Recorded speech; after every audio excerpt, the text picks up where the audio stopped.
handling that. Denise? Coach Emil Lotok is very much disappointed with how they lost the first set. He said, and I quote, hindi naman tayo natalo sa opensa pero tinalo tayo ng receive natin. He was also very particular in reminding his libero the proper way of receiving the ball, whether it be fast, slow, spinning or not. Also, Coach Emil, despite his frustration, continued to encourage the Lady Pirates. He told them that losing the first set does not mean that they lost the whole game. So he wanted them to step up and play this game as if it was their last. Guys? That is such a very colorful report, Denise. And we got a clear idea of what Emil Lotok wanted to say. You can imagine in Tagalog, probably, stay down, whether fast, spinning, mabagal ang bola. Isang posisyon ang kailangan mo Isa lang. dyan. And our friend Mac Hipuela, Coach Mac was telling me, that's why, isang posisyon, pag tanda mo, yung sakit ng volleyball player, isa.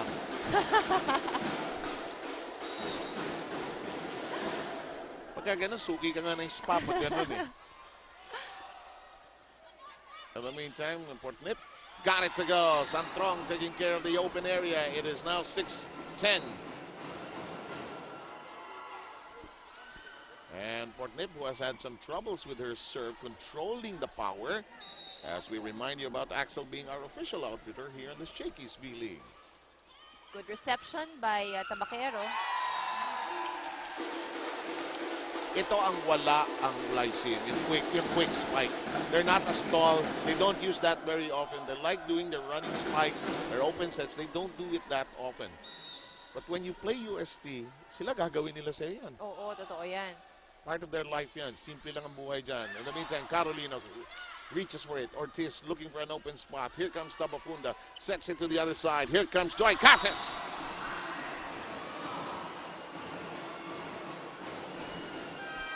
We have another substitution for Lyceum. Morales coming in for Artates. And Tabafunda coming out, replaced by Peña. Dalia Cruz just gave the signal of what play they want to do. Now, who gives the signal really? Is it the spiker who asks for the play, or is it the setter eventually has to decide? You know, it would depend. Of course, the last say would still be in the setter. Siya yung dumidiskarte niyan, ano? But of course, the spikers would tell the setter kung ano yung play na gusto nila. Rotation violation. I sense it. I sense it. Oh, this is something that you wouldn't want to happen. Wasted points, Ev. Absolutely, and Emil Lotok was furious because it's a lack of concentration, really. It's not a violation that the refs will warn you about, huh? They will wait for it to happen. They'll give you a chance to catch yourself, but if it happens, and they'll call it. Let's listen in to Lyceum again. Alam niyo ba ginagawa niyo? Alam niyo? Alam niyo?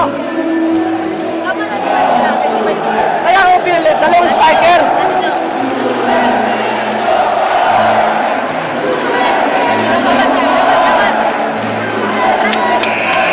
Ikaw rin, papasok ka, pupunta ka sa gitna. Pupunta ka sa gitna. Dapat alam nyo, nanonood kayo sa laro, titingnan nyo kung saan ang posisyon ng papalitan nyo. Hindi yung bawi ka.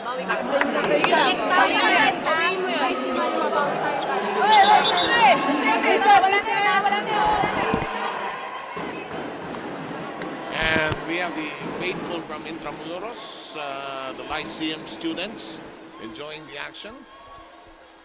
Boy, they're up against a very strong team, and of course they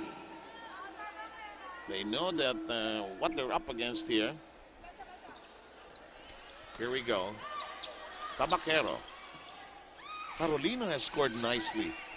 She's done a lot, actually. Right. Oh! And so has Out. Joy Casas, but that time around, she was not successful. And our score right now is 12-8 in favor of the Lady Tigers. But it is 8 serving 12. Dalia Cruz got it.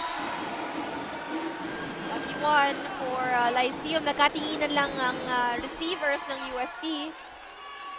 And Dilette Ponce de Leon, who's there along the sideline now because her team losing a bit of concentration now. Carolino rejected. Lyceum blocking, now working. They're trying to catch up. They've trimmed down the lead of UST to 2 points. And they have scored the last 3, in fact, since last timeout. And Mighty Bond blocked earlier, brought to you by Mighty Strong, Mighty Fast, Mighty Bond. Here we go. Carolino goes to the back row because her attacks at the front line were not working. So binuksan niya ng konti yung kamay niya. Balse says, got it. Carolino keeps it alive. Cabacero got it. Pwedeng namatay na yun, ha? Morales sends it airborne.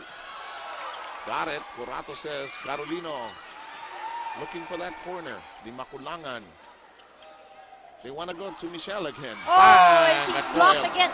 That time, Michelle actually wasn't able to approach properly. Basang-basa siya ng blockers ng Lyceum. And that Mighty Bond block brought to you by Mighty Strong, Mighty Fast, Mighty Bond. Our ball game at 12-11. Last 4 points have been scored by Lyceum in an interesting run here in the second set. Yep. Net touch. Oh. Very unfortunate for Lyceum.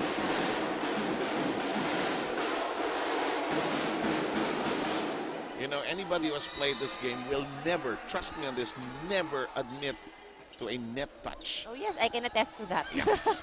If you can get away with it. I used to referee this game, and players would complain, especially the women, and I am not complaining. They will say, prove it to me. Like I have to. Ganun talaga, nobody will admit it. Sometimes they would. Tabacero whipping it strongly, and now UST scoring the last 2 points. Shakey's, if it's one family pizza, it's gotta be Shakey's. You know, Lyceum was successful in trying to keep their score close to UST, and I think one thing that we should credit Lyceum is yung depensa nila. Kasi kanina, ang pangit ng depensa, ang pangit ng reception, ang layo ng score ng UST. But when they were able to improve, gumigit sila. But unfortunately, with such strong attackers that UST has, it would still remain as a challenge for Lyceum. You know, one day they will change the name of the Tigers to Sharks. This team, this UST team, when they smell blood, they'll go for it. This is well done by Cases, and she has that look. She doesn't want to go home sad today. It's really nice to see Joy Cases attack, lalo na yung mga napakalinis na attacking ganon, ano? She is true to her name, a joy to watch. I keep telling the others that we work with, she could have been a decathlete, yung another sport, or a heptathlete actually. I think she can. Oh. With the build, no? With the body, with her muscles. Pwede siya mag-hurdles, pwede siya mag-sprint 16-12. And UST beginning to sprint into a 2-0 lead in the number of sets in this winner-take-all. Back in a moment.